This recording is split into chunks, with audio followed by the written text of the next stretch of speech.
Там МПЦ Варна. Това е 50-на църква с начало Николай Кокончев. Сега ще ви дам едно свидетелство и после ще говоря за взаимоотношенията с Исус. Преди да повярвам, аз повярвах 2006-та, бях магьосник, имах, колкото странно да звучи, имах група от 5 човека, включително и мене, 2 ученика и 2 медиуми. Просто Сатана чрез мене даваше дарби. Той има дарби, Сатана също има дарби, като говоренето с мъртви, спиритизма, нали, тези, които са медиуми. Те имат способност да ви казват неща за вас, без да ви познават. Не ви знаят имената, не знаят нищо за вас, но ви казваха точни неща и то, кажи речи, в десятката за вашия характер. Но да знаете, че дявол наистина познава доста добре хората. Той е бил сътворен още преди човечеството да бъде на земята. И той знае доста неща. Но слава на Бога, Исус го е победил на кръста. Като Словото стана плът. Нали вярвате в това? Знам, че вярвате. Има сила в думите, които изговаряте. Аз като бивш магьосник знам как примерно могат да се пратят проклятие и човек просто наистина живота му да тръгне надолу. Особено ако не си вярваш. Но слава на Бога, вие сте защитени. Ще ви кажа, вие сте защитени, проклятията няма как да ви хванат. Когато сте във вярата, когато Исус живее във вас. Нали? Да. Супер, радвам се, че го вярвате в това. Не трябва да имате страх от проклятия. Значи, ще ви кажа нещо. Когато вие сте Яков, защото вие сте духовния Яков, духовния Израел, няма завист, няма чародейство, което да може да ви събори. Да знаете. Това просто искам да го повярвате. Няма значение кой ви завижда, кой ви чародейства, те неща не могат да се борят. Да знаете, просто да го знаете от личен опит. Също, което е много хубаво, хората е хубаво да... Каквото и децата днес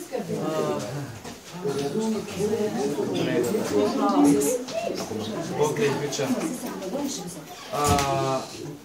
Другото, което е, че ние имаме голяма сила, когато благославяме. Значи, когато благословим някой да бъде благословен с радост, с мир, човека, когато е в изправени взаимоотношения с Бога, е благословен. Ние трябва редовно и често да благославяме църквата, пастора и хората тук. Разбирате ли? Да. Не знам, някой занимава ли се с магьосничество, врачуване, лейна куршуми тук? На времето да ти кажа, братко, Да? на карти гледах. Ага, значи ясно. Обаче отричам се от това. Не се занимавам. Това е окулт. Да.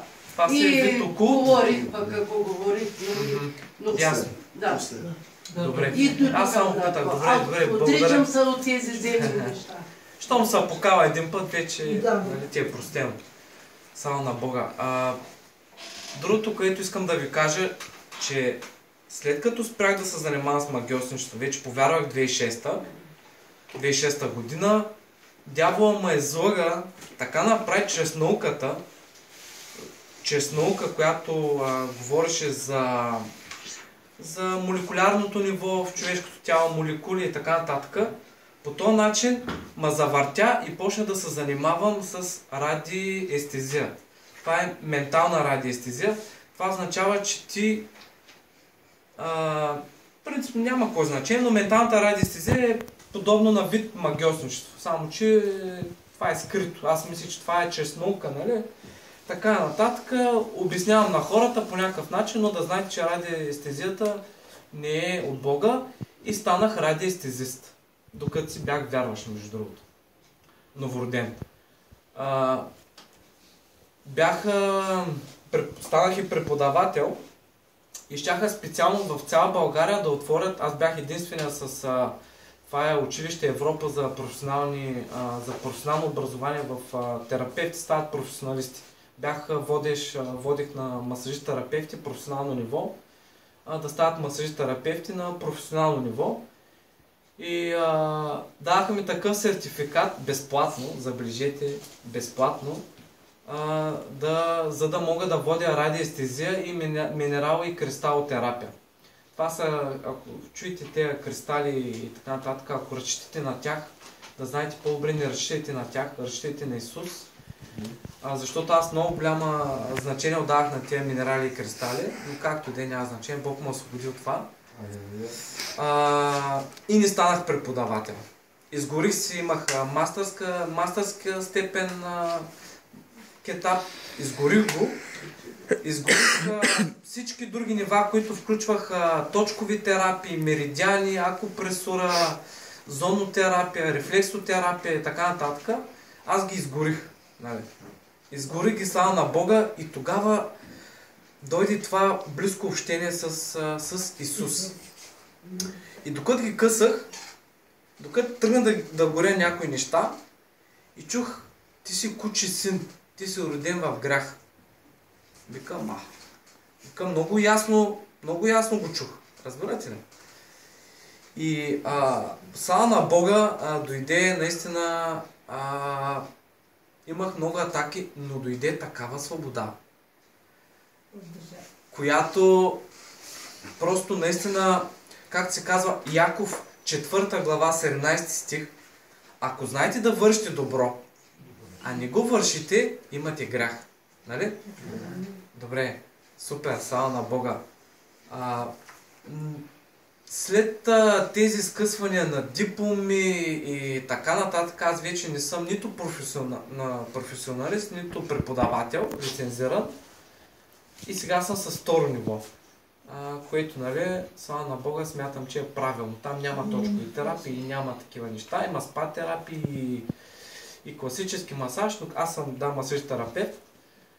И само това има. И вижте, след като се отказах, ако се сещате, магиосници горяха книги, имах и много окултни книги на Луис Хей, там Библия на кристалите и така нататък, много гадно.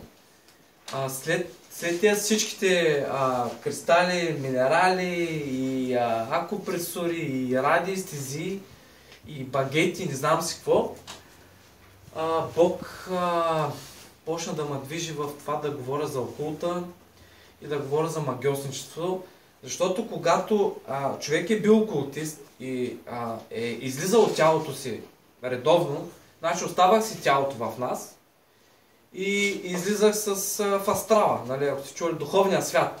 Духовния свят, ние му казвахме астрално място, където ти ходиш с духа си и наблюдаваш и правиш неща. Аз имах способност да виждам в хората техните проклятия. Да виждам кой ме е правил магия, да знам с каква буква започва името на човека, нали, на който е направил самата магия. И аз ги развалях тези неща. Обаче забележете как. С камъни. В кръстов камък. Това е един камък, но както и да няма значение, не от Кръстова гора. Използвах такива камъни и някакви неща от дявола, които ми ги беше дал, и си мислих, че са от Бога. Нали? Виждате ли, той се преправя на светъл ангел. И при мен използваше тази наука. Искам да ви кажа, че човек може да бъде заблуден, да не си мисли, че сте застраховани. Просто такива традиции, като обръщане на детето, там памперса му наобратно и някакви там такива иглички, някакви слагат такива иглички, да знаете, че тези традиции не са от Бога. Единствената ни защита е чрез Исус Христос. Когато ние го следваме, когато ние вървим в духа му, тогава има свобода. Когато сме в духа му. Нали? Ще познаете истината и истината ще ви направи свободни. Много е важно. Също много е важно, сега ще кажа за Христовата любов. Когато ние благославяме, отделно, че хората ще бъдат благословени, ние ще бъдем благословени, това от преливане от съд в съд, аз го вярвам. Зато е много важно да не слушате делата на плътта. Защото делата на плътта искат да са караме, крамолничество, зависти, ревнувания. Нали, да знаете, който има ревнуване, който има зависти. Сега, стига да не е прекалено. Аз съм имал ревност, която е била бяс. Значи, ревнувал съм баща ми там от деца. Значи, това е бяс, който има ревност, така, която не може да... която не може да преодолее, да знае, че това е бяс. Но Бог освобождава. Мене лично ме освободи. Бях в Италия, един англичанин ми говореше за това как бил той освободен от ревността. И аз се помолих, отче, нали, нека да бъда свободен. И след 2-3 месеца не усетих, че бях свободен. Прибрах се от Италия. Викам, аз не ревнувам. Аз вече не ревнувам. Даже не разбрах как стана. Но след 2-3 месеца усетих, че бях свободен от ревност. Да знаете, тази ревност, има ревност от бесове, която тя е просто да задушава въобще всички в къщата. Има ревност, плътска ревност. Нали? Има дела от плътта, има дела от дявола, има дела и от духа, от Божия дух. Плодовете на духа са мир, кротост, нали, себевладение, кротост, себеобуздание. Срещу такива неща няма закон. Нали? Като се движите в любовта, няма закон. Значи, ако имате проблеми с ревността в къщи, може да отворите там на мъжете си, които не са спасени и да им кажете така. Яков 4 глава 17 стих. Ако знаеш да вършиш добро, а не го вършиш, ще е грях. Аз вярвам, че който върши добро, всяко добро от Бога, но нали хубаво е да е спасен човека. Нали, след като се спася, ако е спасен, искам да кажа. Ако е спасен, нали хубаво така да му се отваря Библията, да му се чете тези неща.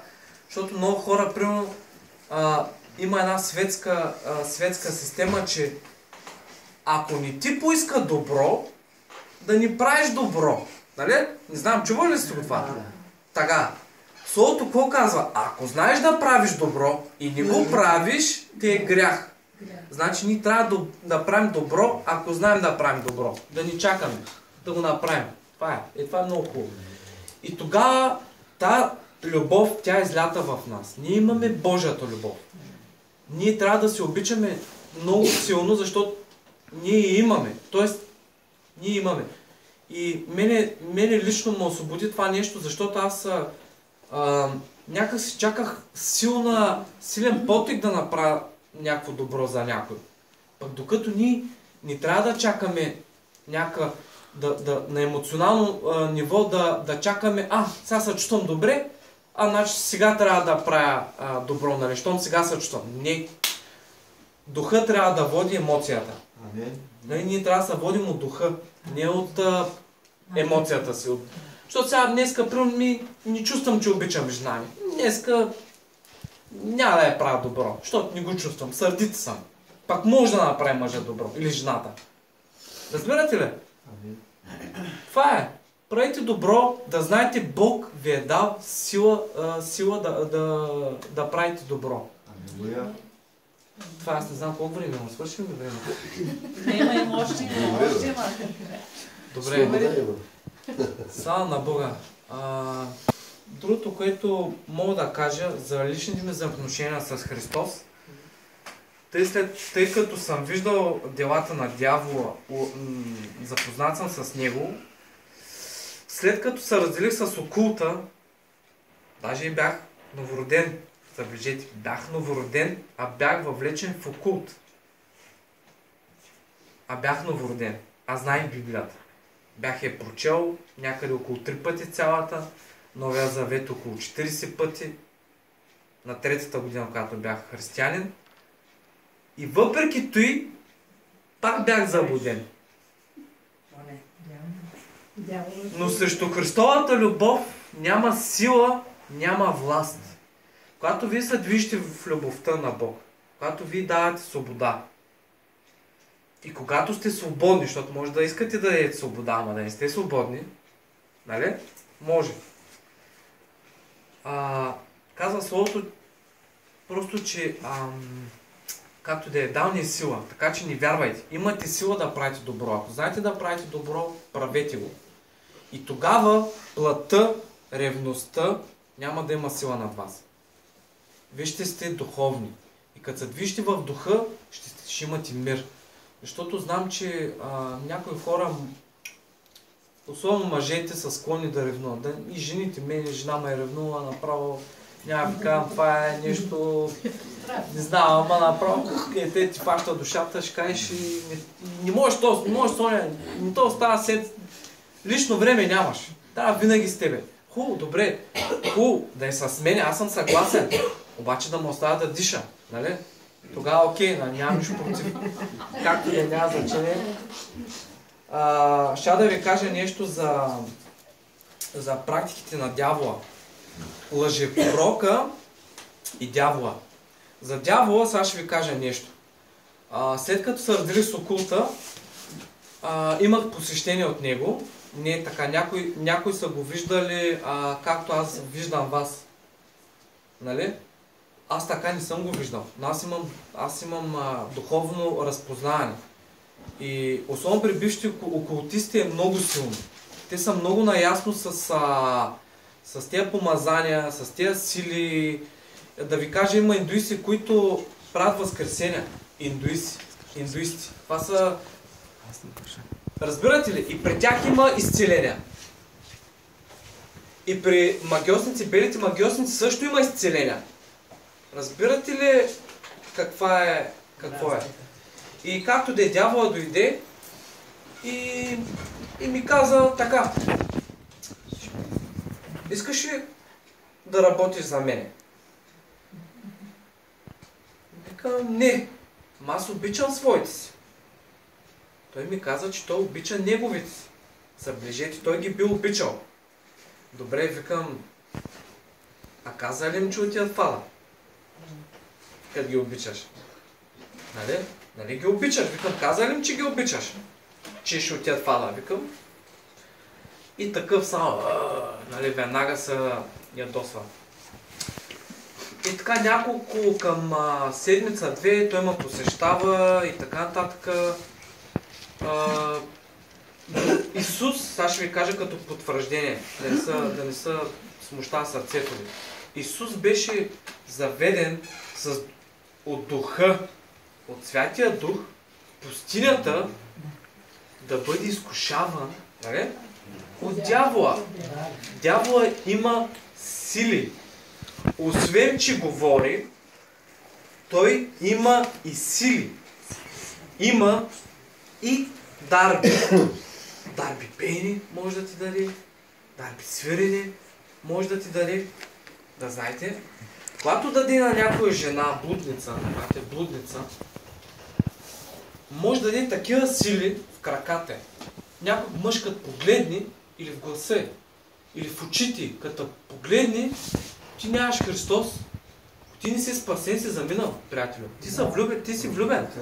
Поглеждаш и чао. Това е. Затова ви казвам, че дявола има сили, но Бог ни е дал власт над силите и властите и началствата, дори над него. Обаче, има едно обаче. Да може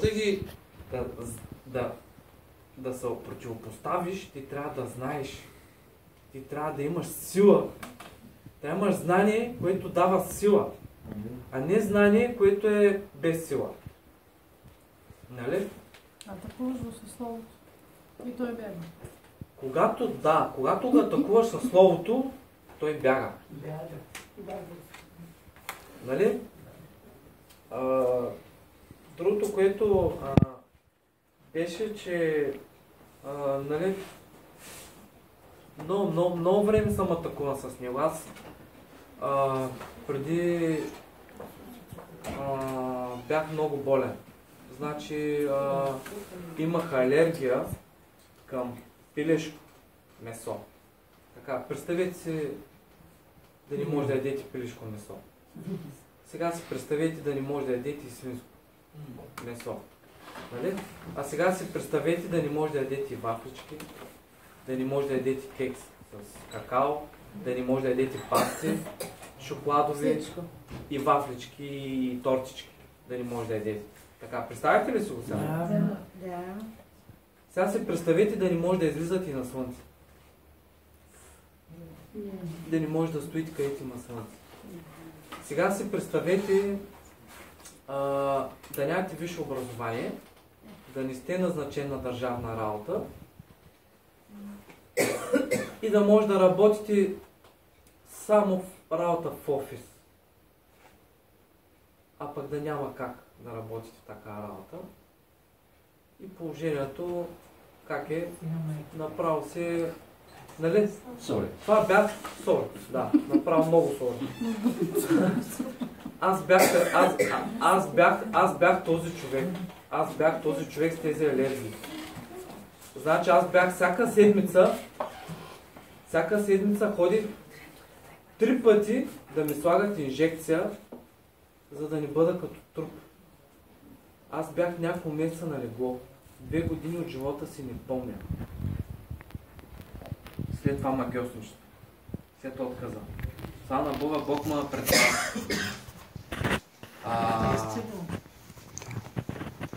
И когато Бог ме изцели, Той ме изцели изведнъж.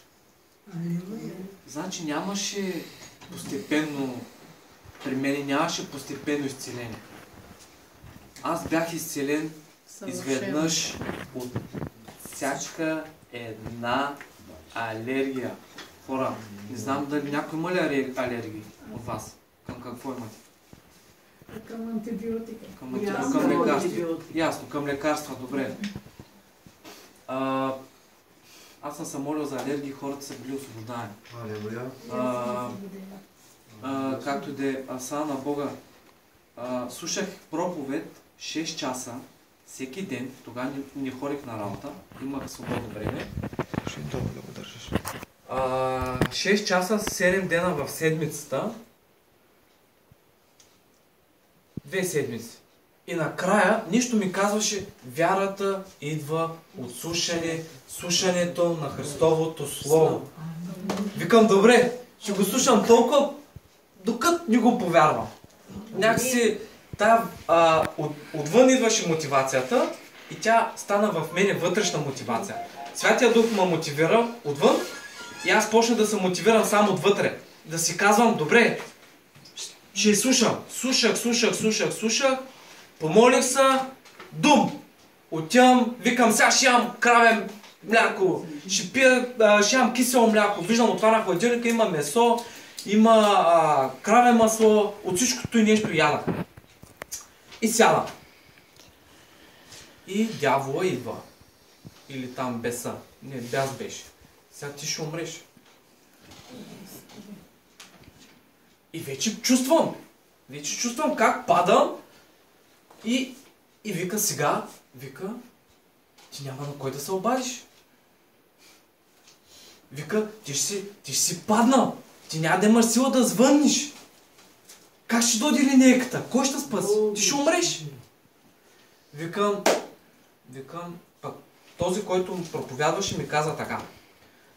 След когато си благословен, дявола идва да открадне Словото веднага.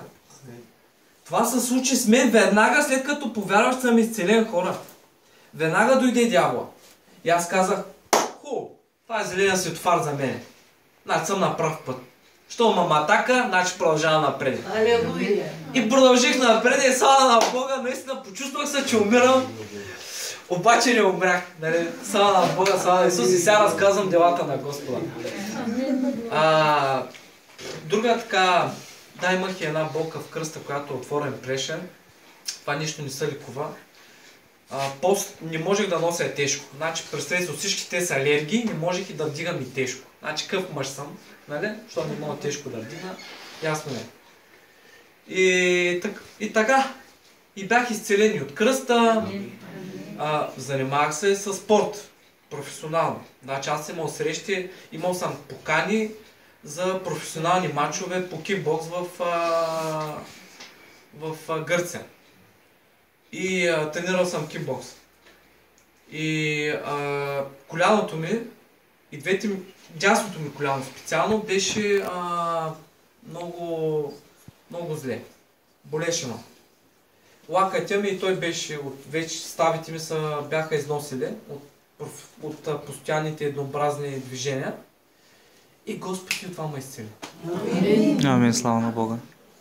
Така че аз имам толкова изцеление в живота си, които мен лично ме изцелил Бог, че няма на къде. Това от мене, слава на Исус, слава на Отца, Той ме обича. Слава на Исус. И само да ви кажа, че Отца ви обича, Небесния Бог, Небесния Баща ви обича еднакво, колкото Исус Христос. И това го пише в Словото. Тоест Отца не е някой, който чака, ще набия, нали? Ако грешиш. Нали? Но Той те обича, както Исус те обича. Учениците му го питаха, покажи ни Отца. И той им каза, не ме ли вече виждате, нали? Аз съм в Отца и Отец е в мене. Разбирате ли? Отца е добър, колкото Исус. Трябва да го знаете това. И това ще падна тези бариери веднага защото някой не е получавал достатъчно бащина любов. Аз лично, баща ми е военен и на високо равнище е бил и просто съм имал много заплахи, но Бог го промени. Бог избави всичките, чрез мене всичките дойдоха в църква. Слава на Бога! Чрез мене всичките дойдоха в църква и баща ми, той е полковник от 5 части, нали, не е случайен. Смятайте, той дойде. Нали? Нали, за Бог няма нищо невъзможно и не се отчавайте. До последно имайте надежда, че хората ви ще бъдат спасени. Вие не знаете кой ще стане накрая, разбирате ли? Така че трябва да имате надежда. Не знаете. Молете се. Ако ви е трудно да се молите, починете, после пак. Така и това. Слава на Исус.